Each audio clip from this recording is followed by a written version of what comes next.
Hi friends, ఈరోజు అనీస్ మినియేచర్లో నేను చపాతీ ఏ విధంగా చేసుకుంటున్నానో మీకు చూపించబోతున్నా. ఒక ప్లేట్ని తీసుకొని నాకు ఎంత అవసరమో అంత పిండిని ఒక ప్లేట్లో వేసుకుంటున్నా. ఆ తర్వాత కొద్దిగా మిల్క్ని కూడా యాడ్ చేసుకుంటున్నా. మిల్క్ వేసుకోవడం వల్ల చపాతీ సాఫ్ట్గా మెత్తగా వస్తుంది. సరిపడా సాల్ట్ కూడా యాడ్ చేసుకుంటున్నా. ఇప్పుడు కొద్దిగా ఆయిల్ కూడా వేసుకుంటున్నా.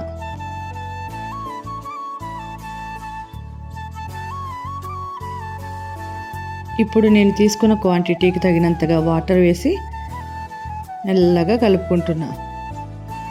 ఈ విధంగా వాటర్ పోసుకుంటూ చూసుకుంటూ కలుపుకుంటూ రావాలి.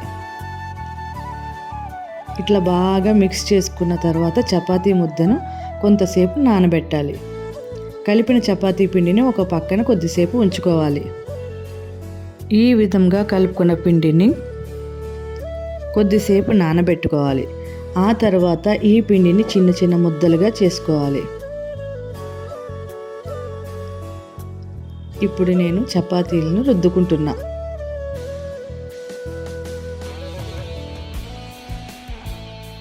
కొద్దిగా పౌడర్ చల్లుకుని చపాతీలను ముందు వెనక ఇట్లా రుద్దుకుంటూ పల్చగా చేసుకోవాలి. ఈ విధంగా మొత్తం పిండిని అంతటిని చిన్న చిన్న ముద్దలుగా తీసుకుని చపాతీలు రుద్ది పెట్టుకుని రెడీ చేసుకుంటున్నా. చపాతీలన్నీ రుద్దుకుని రెడీ చేసుకున్న తర్వాత నేను స్టవ్ ఆన్ చేసుకుని స్టవ్ మీద ప్యాన్ పెట్టుకొని చపాతీ కాల్చుకోవడానికి రెడీ అవుతున్నా. చూసారా నేను చేసుకున్న చపాతీలు. ఇప్పుడు ప్యాన్ హీట్ అయిన తర్వాత ఈ చేసుకున్న చపాతీలను ప్యాన్ పైన వేసుకుని కాల్చుకుంటున్నా. నేను ముందు వెనుక భాగం బాగా కాల్చుకున్నాను.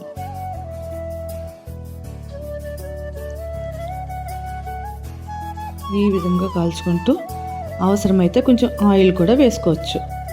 మీకు వద్దనుకుంటే ఆయిల్ అవాయిడ్ చేసుకోండి.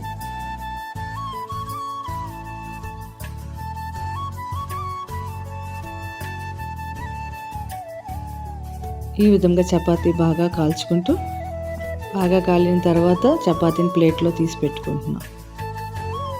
అదేవిధంగా మరో చపాతీ కూడా కాల్చుకుంటున్నా.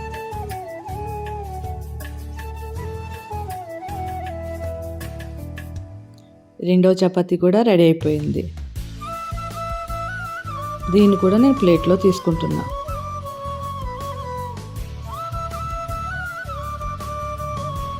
ఇదే విధంగా మనం చేసుకున్న చపాతీలన్నిటిని కూడా ప్యాన్ పైన కాల్చుకోవాలి. అవసరమైతే ఆయిల్ వేసుకుంటూ కూడా కాల్చుకోవచ్చు.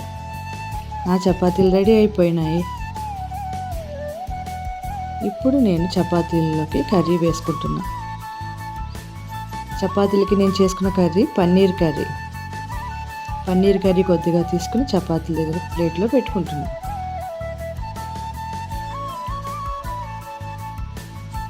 చపాతీలు తినడానికి రెడీ అయిపోయినాయండి. మీకు నచ్చినాయి ఆ చపాతీలు? మీకు కూడా చపాతీలు నచ్చితే లైక్, షేర్, సబ్స్క్రైబ్ చేసుకోండి. Thanks for watching.